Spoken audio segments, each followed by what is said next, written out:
Хора, изключително съм отчаян. Искам да ви кажа, с моята приятелка имаме последни глътки свобода. Ела. Мари.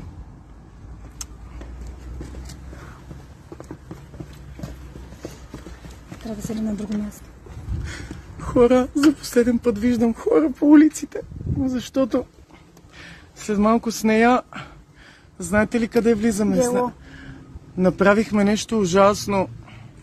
Това бяха, между другото, последните хора, които видяхме. След малко няма да виждам нищо. След малко влизаме, знаете ли къде, хора? Централния Софийски. На нея е смешно, защото явно си мисли, че там е забавно.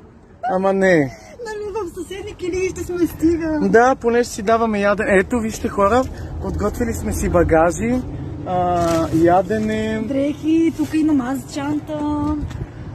Подготвили сме се, само че това не е на свобода.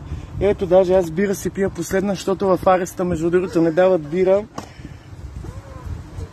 Хора, ще ми вземат слушалките, няма да мога да слушам музика. Хора, защо го направих? Не беше убийство, не беше...